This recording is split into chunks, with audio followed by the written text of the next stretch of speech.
Joining me for another episode of the Purdy podcast, Discover the Joy, is, well, does this space look familiar to you? Those of you who live in the Jacksonville area? I think so. This is LAKESHA Burton. And LAKESHA, just your career is amazing. From what the public knows, you were at the Jacksonville Sheriff's Office 2 decades, rose to the ranks of assistant chief, Yes. and then you ran for sheriff. Yeah. And even though that wasn't successful, she became a crime and safety expert analyst for us at the TV station. And then after that, quickly, the mayor's office came calling, and you worked for the mayor's office, a very high profile position. But you were only there for about 3 months. And that's what we're here to talk about. We haven't really publicly heard from LAKESHA in almost a year. Yes. And that's because of what happened to her husband, Greg Burton, also in the Jacksonville Sheriff's Office, and then moved over to become the head of the Duval County Schools Police Department. But something happened with him. Tell us what happened and how you got the news. Yeah, so it was like any other day. We got up and Greg and I, we talk about 20 times a day. So as I'm leaving to go to work, I'm calling him, talking to him. And the moment I hung up for the last time that morning with him, it was about 9 o'clock, I received a call from my son that he had basically passed out and he had to call 911. So I wasn't sure at that time what had happened until I actually got to the hospital. So, and I'm sure all kinds of thoughts are going through your head because Yes. Greg has had, a little bit of health history. Mm-hmm. So this wasn't, the first time something had happened. Right. So I knew from previous incidents not to overreact. I needed to stay calm because I was all the way across town. So I kept myself calm and I drove straight to the hospital. So again, not knowing what had happened because he's had years where he's been very, very healthy and he pays attention to his body. He's been doing all the right things that they say we should do to stay healthy. So but when we got there, when I got to the ER, it was very clear that he either had a seizure or a stroke. So they went into all the things they do, because if you have a stroke and within 4 hours, they can give you a shot to kind of stop, the stroke from spreading around the brain. Mm-hmm. And so they were able to stabilize him. Yes. Yes. And then as the recovery is happening, Right. you were realizing something's a little different this time. Well, I realized that at the hospital when they had to life flight him. So I knew then that this was a little more serious than the previous strokes that he had had. So he had had previously 3 strokes between 2012 and 2015. And he had a few deficits, which means that as a result of the stroke, these are some of the side effects, if you will. So he had some effects that were cured, like he had a problem with hearing like musical instruments at one point because that was the part of the brain that regulated that part of hearing music. So, but it came back. So he always bounced back. So, but it was very clear that this was different because they had to, like I said, life flight him to Baptist downtown. So it was very scary. And I remember Dr. Nima at Baptist South, Baptist downtown, as I was getting ready to head downtown, he called me and he said, "Miss Burton, don't speed, take your time. By the time you get here, Greg, your husband will be out of surgery." Wow. And I said, okay. So I was at Baptist South. So I drove downtown. And sure enough, when I got there, Greg was in recovery. And that's where I learned that how serious and how big the stroke was. And so what had happened? What effects did the stroke have on his body? Well, he was paralyzed on the right side. And honestly, he didn't even know who I was. So as frightening as that would be for anyone, the fact that we had already been through this a few times, I already had made up in my mind that if he never remembered me, I told him, I said, you're going to fall in love with me because I'm going to take care of you. So I had made up in my mind right then if he didn't remember me. But a couple days later, he started gaining conscious, and he started responding by squeezing my hand. And when he gave me a kiss, I knew, I was like, thank you, Lord. So, and that's when I first started learning about aphasia. I was like, what is aphasia? Which is what he was diagnosed with. But let Yes. me ask you just about that part about him forgetting you. Right. And I don't want to harp too long Oh, on yeah, that, but I know yes. there are so many people who are going through that. And I'm thinking about dementia. That's what I was waiting for. My mom had dementia. I was waiting for the time that I thought she was going to forget me, and we never got to that point. Right. But for those who have dealt with that, Right. the hurt and the emotions that are involved in that, Yeah. how do you just say, that's okay, I'm going to stick with you, we're going to get through this? Yes. How? Well, it was a life or death situation, and I didn't want to lose him. So I said, whatever I can have with him and for him to stay here, that I would adjust to that. Right. And, there's a lot of anxiety that people have because they know if somebody's diagnosed with something, these are the things that are going to happen. And I just don't live in that space. I refuse to live in that space of what is going to happen. And I just started living day by day, And is taking that it one day at a time. something that's just natural, or do you have to tell your mind, I'm not doing this? Yeah. Negative thoughts always come in. Yeah. Well, I had some negative thoughts and doubts. And I think a lot of the way that I'm wired, like you said, a lot of people know my story. I've been very transparent and open about my younger childhood, all the challenges I had. And I've always said that my experience as a young person was the hardest thing I've ever been through. But last year I realized that was not the hardest thing. The hardest thing was almost losing the love of my life. And what I recognize is that everything that I have been through up to that point prepared me to go through this. So, we talk about resiliency, and that's always been my mindset, not to be defeated. And, I wanted Greg to be here with me. When we got married, he changed my life. He made me feel like a queen every single day. And after 16 years, I've been waiting for him to change. He never changed, even through this. Not being able to verbally communicate to me, he still shows me so much love and affection and respect. And I just, I cherish that every day. Which is absolutely amazing. Yeah. The strength Yeah. that shows. Yeah. And that leads us to talking about aphasia. Greg is here. Yes. And walking in, he looked fine to me. Right. Acted fine. Yes. But it's talking. So what is the type of aphasia that he has, and what are his limitations? Right. So a lot of times when people have strokes, they develop aphasia. And from the research and obviously living with this experience, so you can either have aphasia where you can't understand or comprehend, or aphasia where you can't speak. And if you have both of them, it means it's global aphasia.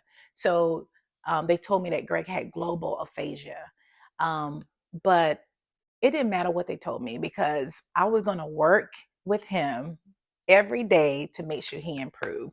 Just from the initial beginning, he was paralyzed on his right side. So, and they said, well, if he starts to move his right side, that's a good prognosis. He's going to recover. So we were in there. I was massaging him, doing exercises, just doing different things. And the same thing with his physical body, because he had to learn how to walk. He had to learn how to brush his teeth and tie his shoes, everything. It was like a baby being, developed all over again. So, but the aphasia is basically a speech disorder. So where the stroke was on his left side of the brain, it impacted the speech and some of the comprehension. But, anybody that knows Greg, he is a fighter. And every single day he has been working, whether it's crossword puzzles, looking up words for definitions, sounding out words, learning his ABCs. He went and brought a book to learn sign language. So, he already had this grit in him. And we just figured that we would beat it. That's why if everywhere he goes, you would not know he had aphasia until, he's trying to communicate.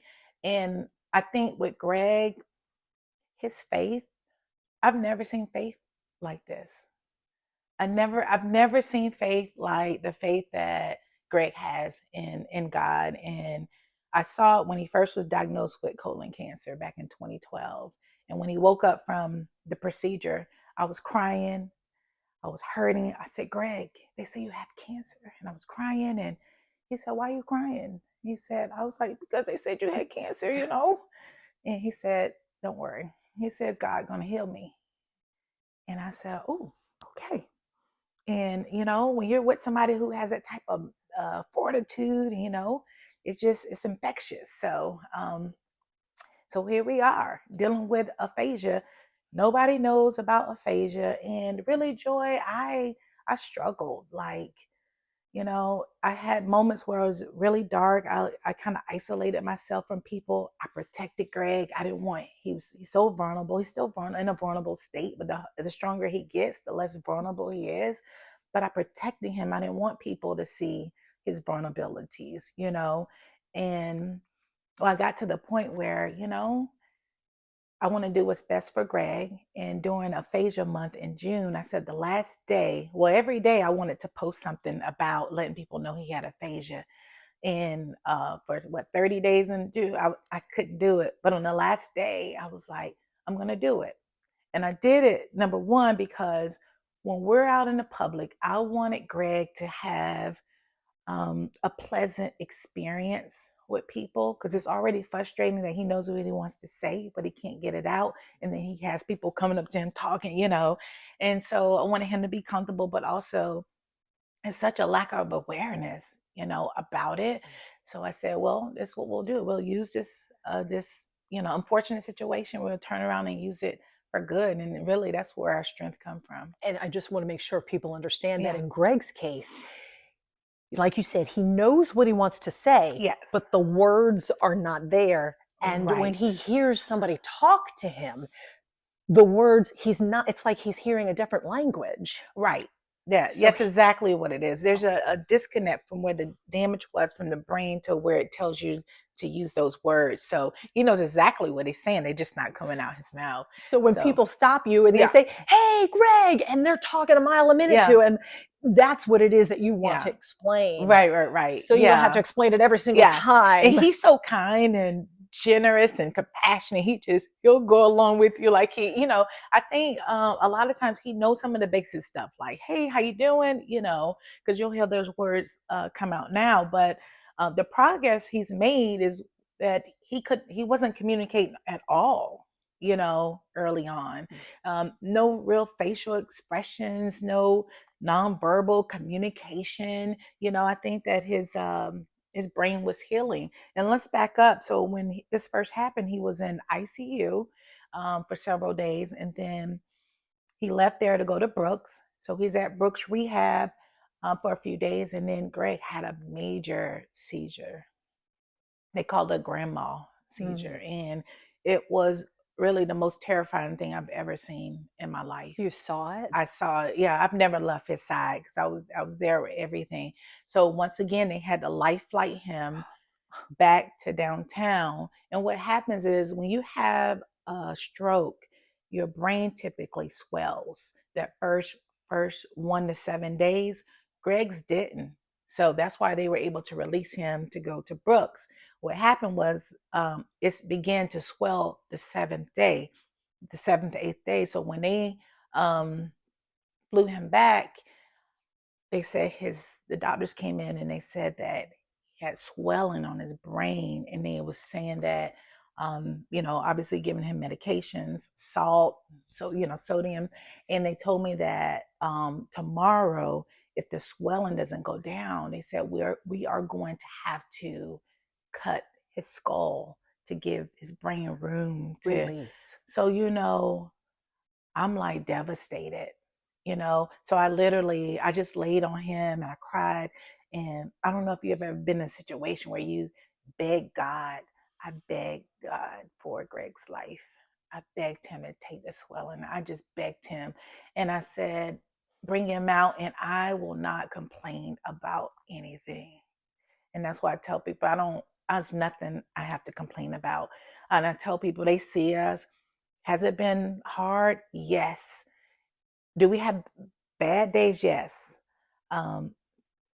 No, I'd say we don't have bad days. We have hard days because every day we wake up, it's just a gift.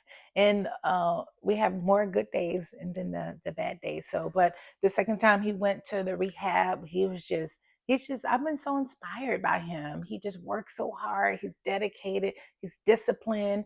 A matter of fact, before I hurt my feet, I've been working out with him and he's been losing weight. And I asked the doctor, I said, the weight is falling off him. I think it's jumping on me.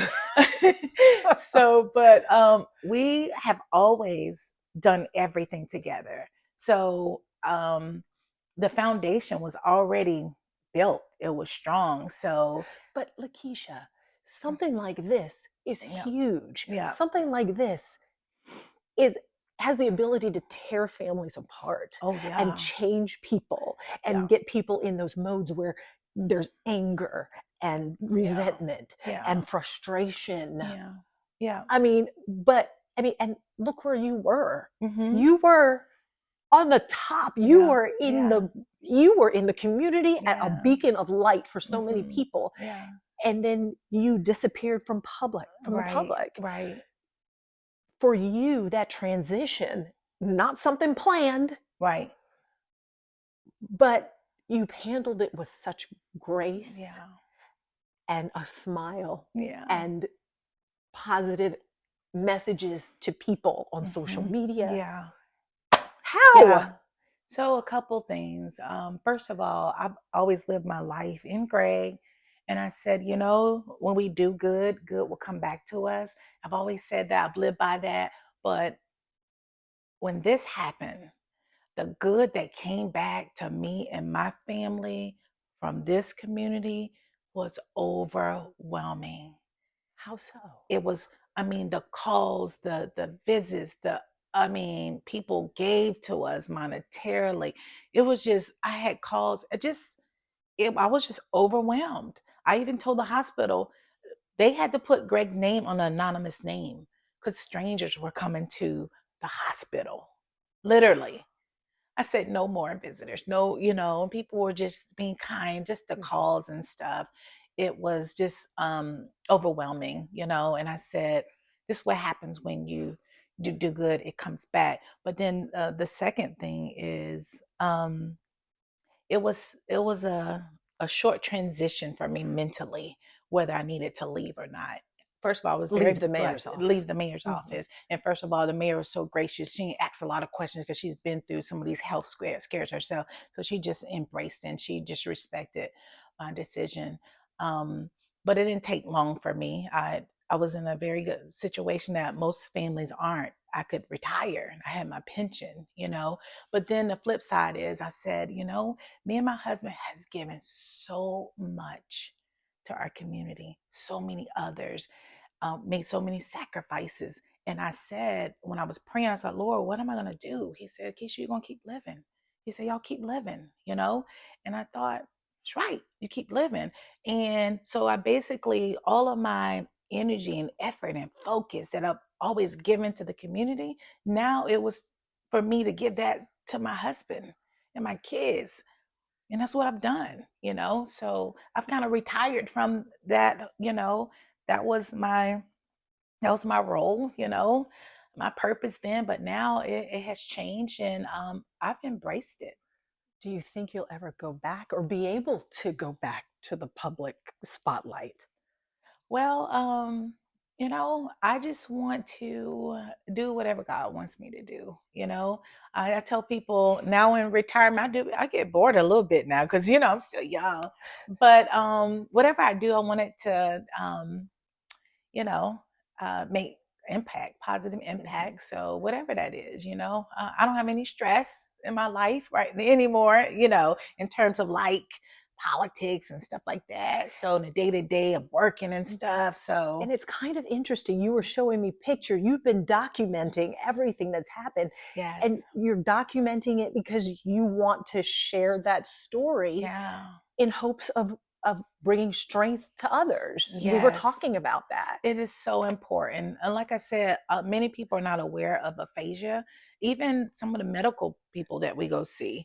And I was just like, oh my gosh, we need more awareness. Even with the aphasia center, uh, what Greg went through, a 6-week one-on-one therapy, it's not covered by insurance. So we had to pay out of pocket, you know, and it's thousands of dollars. I think it's like $14,000 just to go for 6 weeks. But thank God I was able to allow my husband to go. But what about people who can't afford it? And then I started researching like nationally. It's just nothing active with updated information. And, you know, everybody I talked to in Jacksonville, nobody knows. So I was like, well, this is an opportunity to use something that was meant for bad. You use it for good. You know, I tell people we're not sad. We're not depressed and we're not angry. Obviously, we've had those emotions here and there just because we're human, but we make sure it don't stay. You know what I mean? And we're just grateful for every day. You know, and when you see the pictures and how far he's come, now he just taught me how to play golf, and I tell you, golf has been his refuge. He played golf before, and they had the golf turf at Brooks. So, I mean, we would push him out in a wheelchair. We will hold him up so he can hold the ball, and he just gradually got better. And now he's back playing golf, 18 holes. And now he's able to walk and yeah, he's walking and running. Can he join us? He's driving. Do you feel comfortable with him joining us? Yes. Is he?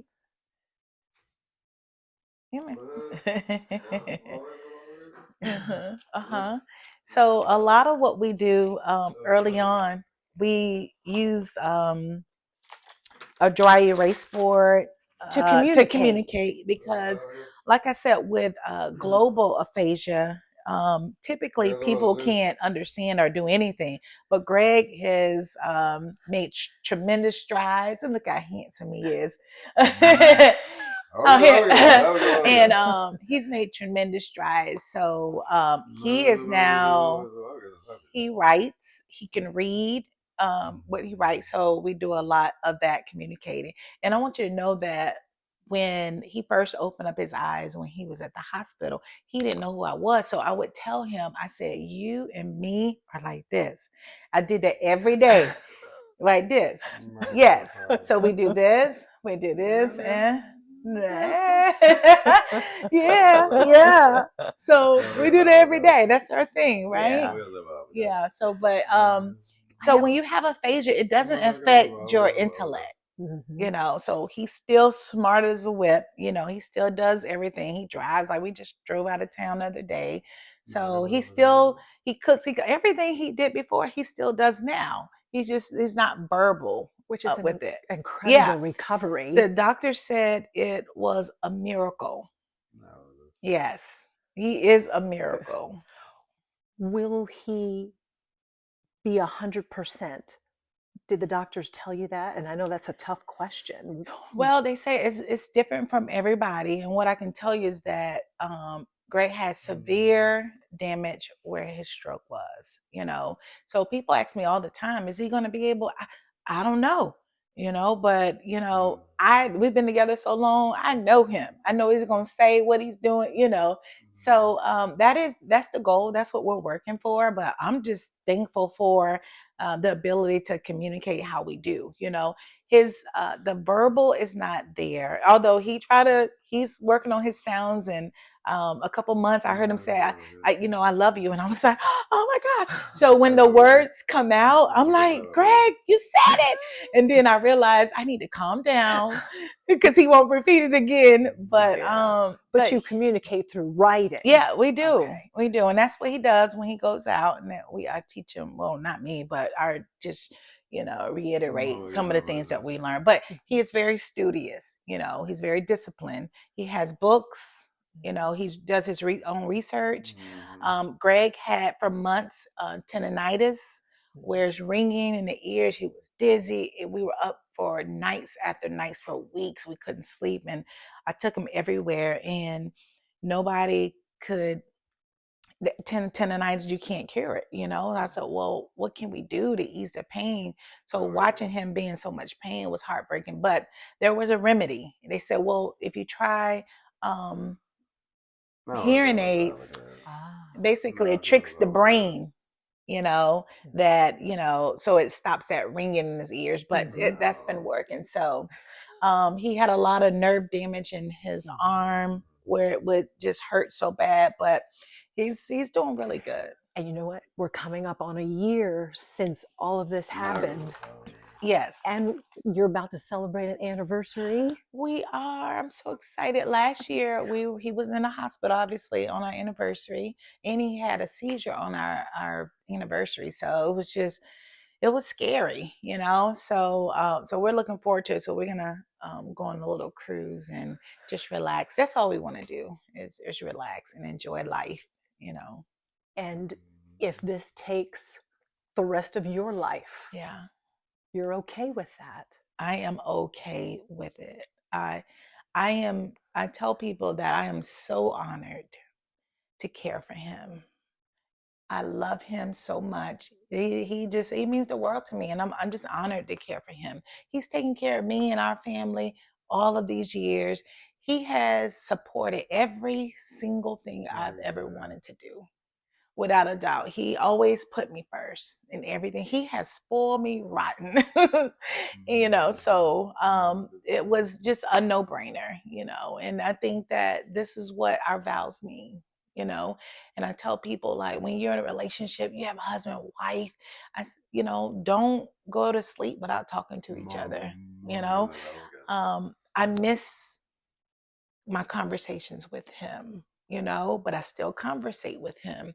But I miss the sound of his voice. I miss him saying Keisha. I miss that. This is my best friend.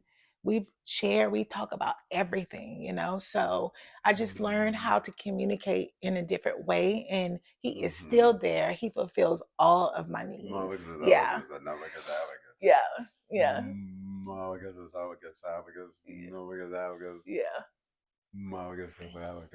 Yeah. Yeah. Yeah. Yeah.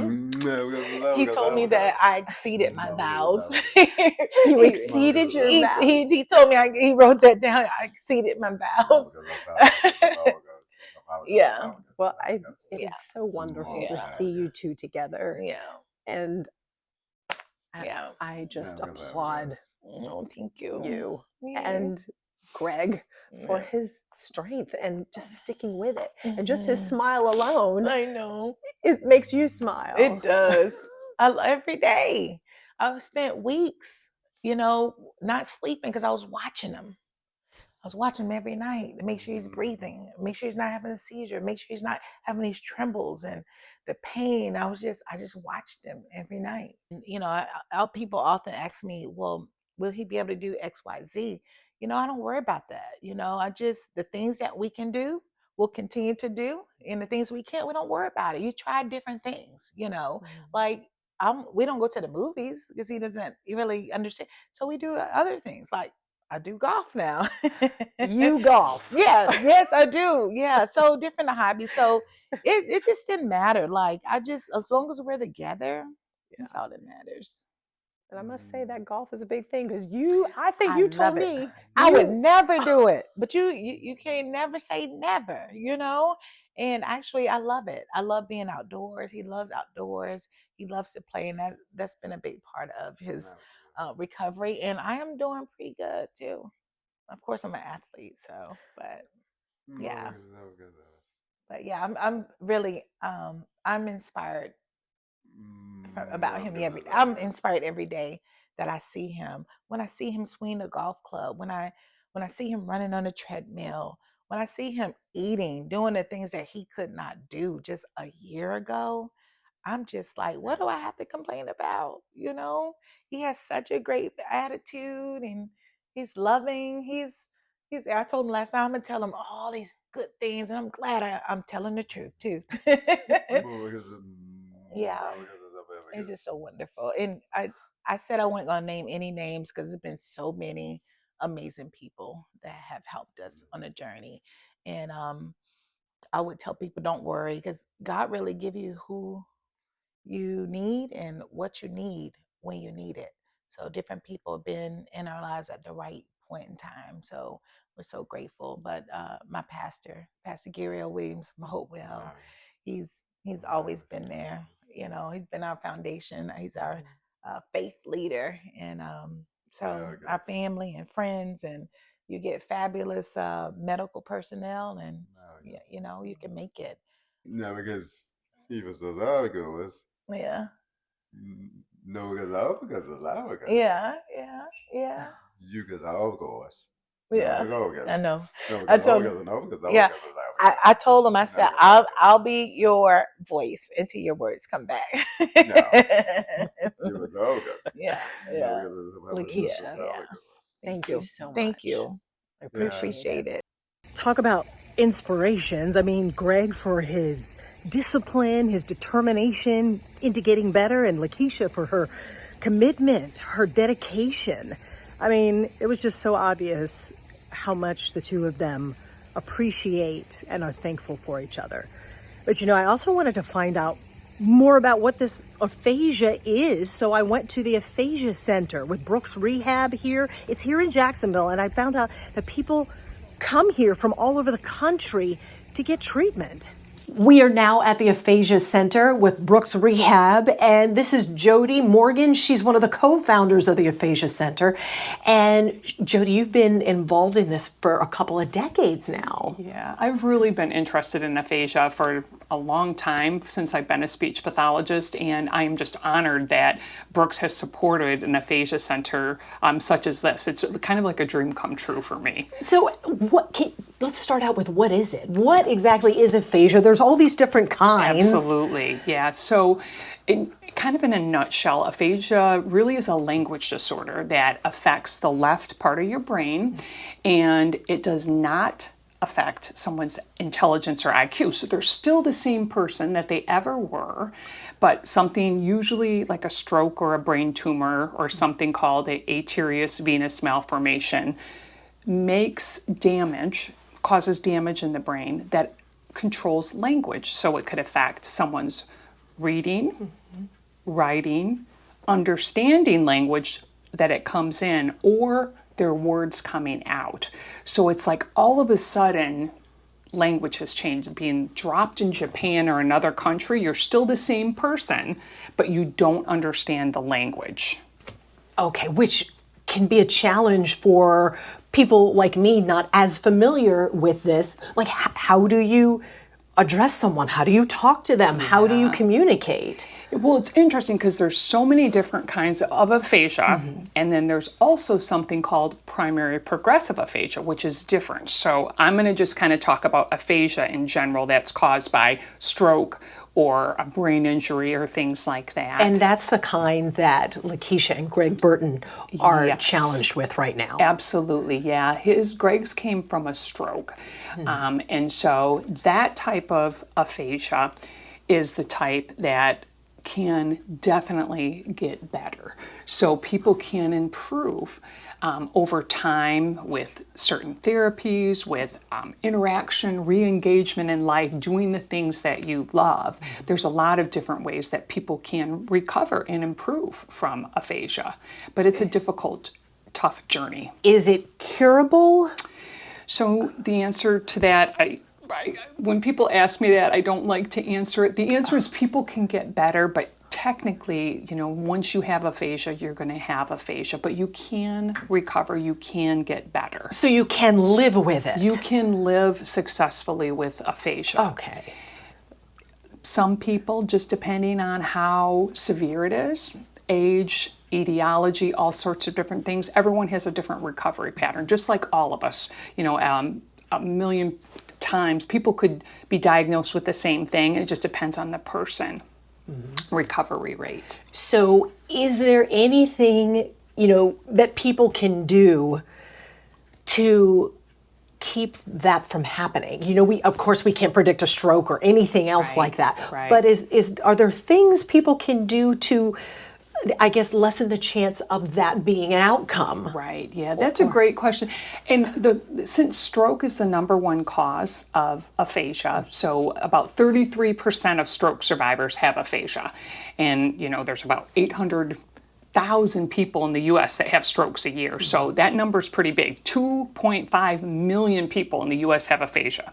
So the answer to that would be stroke prevention would probably be the #1 thing. So doing things like controlling diabetes, cholesterol, obesity, eating healthy, exercising, water intake, taking medicine if the doctor recommends that for your, diabetes or for your high cholesterol, things like that. So stroke prevention, since stroke is the #1 cause, I would say that would be one of the best ways to prevent from getting aphasia.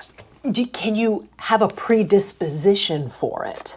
Well, that would be kind of like just a predisposition for stroke, so kind of the same thing. But some folks have aphasia from like a brain tumor or different arteriovenous malformations or something in their brain. Some people get aphasia from car accidents, motorcycle accident, biking accidents, gunshot wounds. So there's a lot of different etiology for it, but stroke is the #1. And you just mentioned car accidents, and in my mind, I'm thinking, okay, car accidents, you get dinged up. Right. You can recover from that. Would that be a type of aphasia that is more recoverable from? Am I asking that right? Yeah.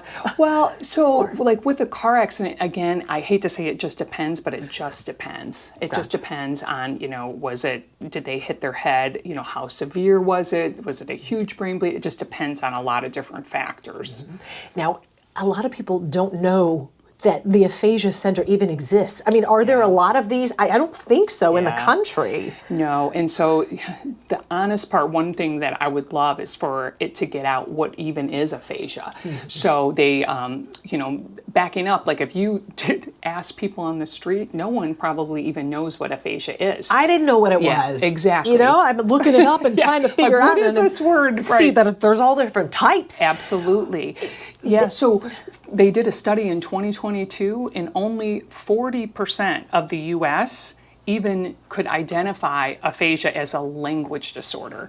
So Bruce Willis, when he announced that he had aphasia, we are very thankful to that family because it got the word out about aphasia. His aphasia ends up being something called primary progressive aphasia, which is different, but we serve both here at the Aphasia Center. So there are not enough aphasia centers. We have such a need for helping these people.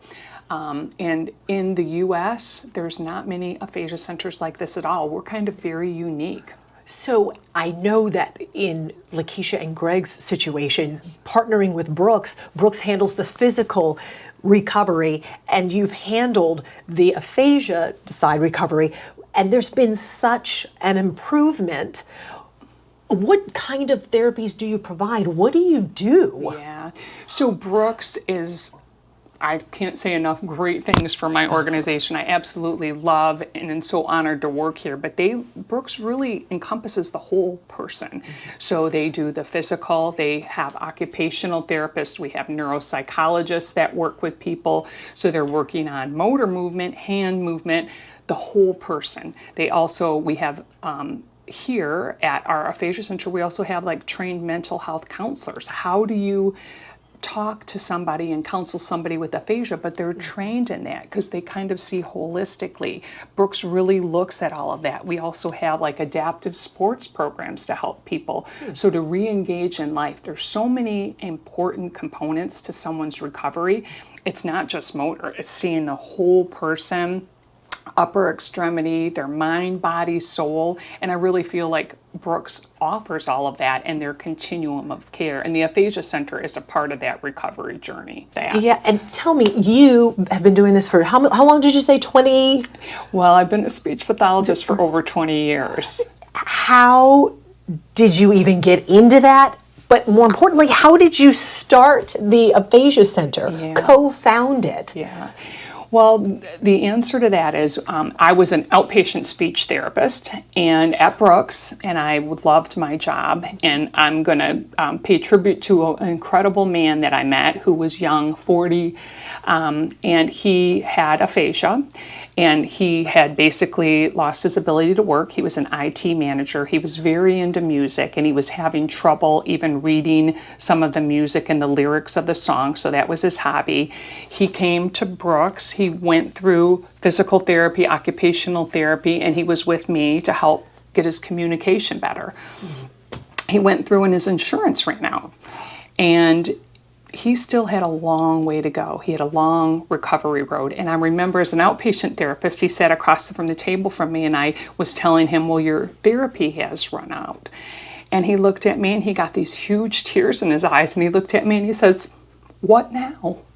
And I didn't have an answer for him. So I was very lucky that Brooks just happened to have a crowdsourcing idea, the very first one they had ever had, where they talk to their employees and they say, what are we missing at Brooks?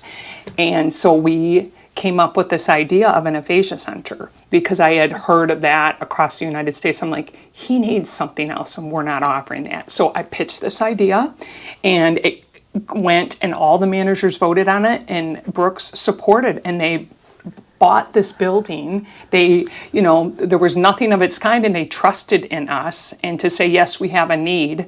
And they opened this center so people don't pay insurance to come here.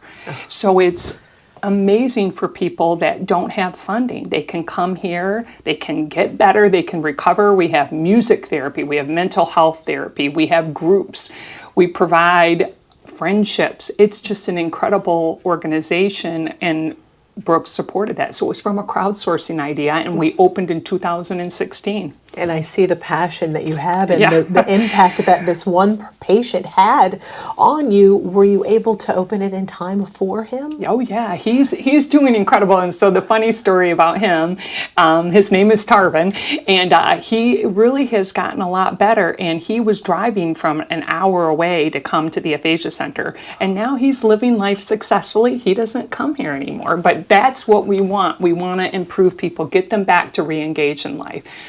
It's amazing because we have things here even like Bible study. So we have two pastors that have aphasia, one from Texas and one from North Carolina, and they Zoom in and they run a Bible study, a non-denominational Bible study for a lot of people that can't understand maybe their minister or their pastor at church. So we make aphasia-friendly handouts so they can participate in Bible study and that spirituality. And there's just so many things here that I think really help people move forward. And the end goal is for them to re-engage in life and be like, you know what, I'm doing so many other incredible things. I'm back to work, or I'm volunteering again, or I'm reading to my grandchildren, I'm traveling again, I got my driver's license back. I don't need you anymore. And that's the end goal, for people to get better and feel so happy with their life that they don't need to come. We miss them, but that's what we want for people. It sounds like it's also been very fulfilling for you. Oh, it's incredible. Being able to help others. Yeah, it's an honor. It truly is an honor. And it sounds like you've discovered your joy. I haven't. I'm trying, I feel bad because I'm trying not to cry. But that's what makes it so real. Is that it's real for you and you're helping others and you're moving them forward in life. Thank you so much, Jody. You're welcome. Really appreciate your time. Oh, thank you.